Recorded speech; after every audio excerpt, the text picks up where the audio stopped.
Well, hello everybody and Happy New Year. My name is Peter Sellar. I'm a partner in the EU regulatory team in the Brussels office of Field Fish, and I'm going to talk to you about the environment, specifically about chemicals and the environment, and the extent to which the just signed Trade and Cooperation Agreement, the TCA, affects the environment and affects you. What I'm going to do is I'm going to divide it up into two sections. The first is the context of what we already know, and then whether or not that context has been affected at all by the TCA. So let's look at what we already know.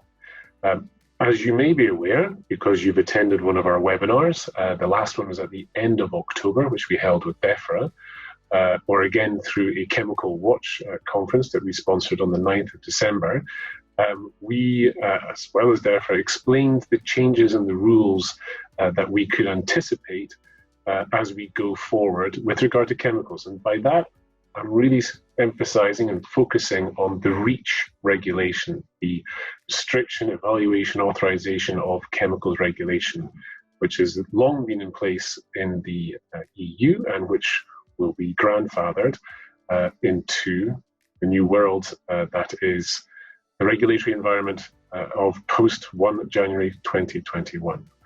And what we did in those webinars was that we touched on transition periods, and we touched on the various hoops and hurdles that business needs to get through to ensure their continuity post the end of the implementation period.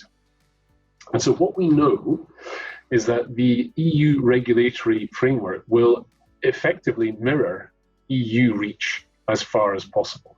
And the reason for that, it's a logical one, it's a business one, it's a regulatory one, is to minimize disruption to supply chains for chemicals as far as possible.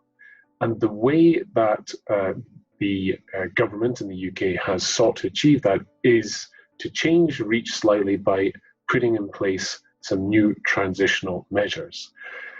The law which underpins those changes is found principally in the European Union Withdrawal Act of 2018, which has been amended, but that converted directly applicable EU law into domestic law, and that included the REACH regulation. But underneath that, you need to look at all the statutory instruments which have implemented the novelties and done the necessary changes. So, for instance, no longer does the UK version of the REACH regulation refer to the European Chemicals Agency or to the European Commission, but to, for instance, the Health and Safety Executive, which now has even greater powers. So you need to look at various statutory instruments. The principal one for the REACH is the REACH etc. Amendment etc. EU Exit Regulations 2019 number 758, as amended by, and I can list for you some others, but I shall spare you the pain. There's quite a few statutory instruments and they need to be read together, otherwise one will not pick up on the subtle changes which are important changes. But wading through all the legal blurb, you can get to what the rules are in practice. And I think the core ones are the transitional rules. So to take a couple of examples, all existing GB-held EU REACH registrations or authorizations and imported substances from the EEA or from the EU, they will remain valid at the end of the transition period. So they will remain valid on the 31st of December 2020. But what you have to do from a practical point of view is that those registrants of those existing registrations, they have 120 days to provide the UK authorities, HSE, with some initial information. If you're an importer of a substance from the EU or from the EEA, then you have 300 days to provide HSE with also some initial information. And then we have transition periods of between 2, 4, and 6 years from the end of those 300 days, in other words, from the 28th of October 2021, for full registrations and for much greater information and data to be submitted. The deadlines depend upon the tonnage bands and the various hazard profiles, but they can all be found now under the statutory instruments and, more importantly, under the guidance documents that HSE, in conjunction with other authorities of the UK government that they've produced. And this is all now being facilitated by a new IT system. So we are very well aware of the European Chemicals Agency IT system under the EU REACH up in Helsinki in Finland. But now we have a comply with the UK REACH IT system. And that is now up and running as of the 1st of January. And it's going to be there to receive the registrations of GB held registrations. It's going to be there to receive the downstream user import notifications if your status used to be as a downstream user and now you're actually finding yourself as an importer, etc., etc. This is not news. This has been well trailed by DEFRA, by HSE, by BASE, by ourselves, and no doubt by other legal firms and consultants. So these transitional periods are well known and not quite well trodden because they're just coming into play right now.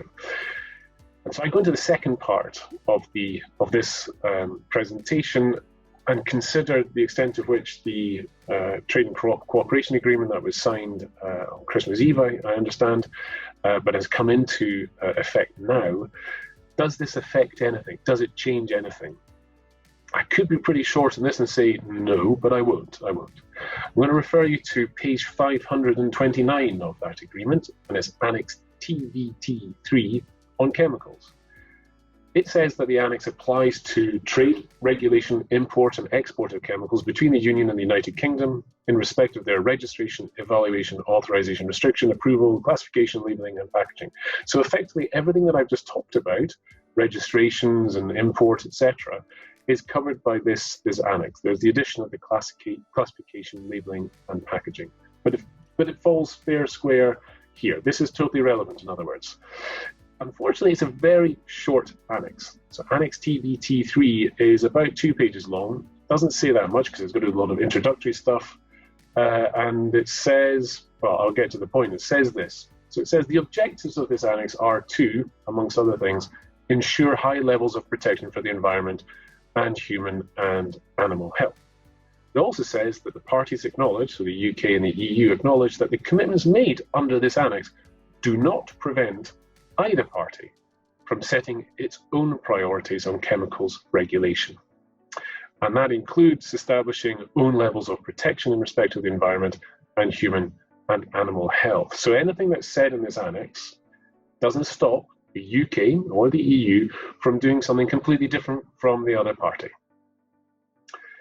That's not really news. That's just a confirmation of, I suppose, the reason why we have Brexit in the first place. If there is anything which is of some substance and relevance, it is Article 7.2. It says that the parties commit to facilitating the exchange of non-confidential information between their responsible authorities. That would be, in large part, the European Chemicals Agency and the Health and Safety Executive. And that includes through cooperation on electronic formats and tools used to store data. Now, that's of interest because we go back up to the point about transition periods and submitting data to HSE. Industry, so individual companies, will have to submit a significant amount of information and data to the UK's HSE in order to continue their registration, albeit over that 2 or 4 or 6 year period. So there's plenty of time, theoretically anyway, to put together the dossier of data. But you're not going to get any help from the fact that ECHA in Helsinki already has a lot of the data on record in its IT systems. So as far as I can see, the UK HSE will not have access to the data, that there is only a commitment to facilitating the exchange of non-confidential information, so that already, to a certain extent, excludes a lot of the data that will have to be submitted to HSE. And it goes far away from what was the UK's original intention, original negotiating position, which was that they wanted to have access to the database. Precisely, I suppose, apart from anything else, to avoid that industry has to replicate the data and has to replicate the submission of data. So unfortunately, the TCA does not provide assistance in that regard, does not, in other words, alleviate that burden of having to gather the data to the extent that you have to, or negotiate access to the data to the extent that you have to, and to submit it to HSE. Now, of course, Article 20 of the REACH regulation is still in place, and that does allow eventually for greater cooperation between ECA and any third country or third country authority. So that remains an option in addition to what we have in the TCA. I would underline one other thing, which is that it's a general point within the TCA itself. It says Title X, Title 10, it's page 189, and this is under good regulatory practices and regulatory cooperation. And it says again, it emphasizes again that each party, UK and EU, is free to determine its approach to good regulatory practices under this agreement in a manner consistent with its own legal framework, practice, procedures, and fundamental principles underlying its regulatory system. And it also says, nothing in this title shall affect the right of a party to define or regulate its own levels of protection in pursuit or furtherance of its public policy objectives in areas such as the environment. So I bookend the presentation thus far by reiterating the fact that the UK is competent and is free, so to speak, to do what it wishes with regard to overall environmental policy, which includes chemicals policy, which includes the need for data, the type of data, the quality of data. So now I come to the conclusions. Roughly speaking, not much has happened. We can just reiterate what we have been advising in the build-up to the end of the implementation period, that is up until the 31st of December last year, that business needs to get itself ready and prepared so that it can continue with its business and supply chains into the UK and into the EU markets. Now that probably possibly required the setting up of legally established entities in the UK and the EU, or transferring of registrations and notifications, etc. But going forward, in order to comply with the legal requirements as established, apart from anything else, in those SIs, but also explained very well in some of the guidance documents which are coming out from HSC, over the period of the next 2, 4, 6 years, industry, so individual companies, will need to put together those data dossiers. But to put together a data dossier, it needs having access to the data. So you'll have to look at what the current situation is with regard to the contracts that you have in place. If you're in a SIF, we're in a SIF. If you have a letter of access, what is the geographic scope of that letter of access? Do you have access to the hard data? Do you have access just to that letter of access, etc.? Looking forward, you're going to have to do your own assessment of your data needs. And I'm afraid to say that the TCA will not help you in that regard. It doesn't at the moment, and at the very most you can rely on a commitment that perhaps at some point there will be some sharing of data between the authorities. Whether that will alleviate your burden remains to be seen, but I would have my doubts about that. Thank you very much indeed.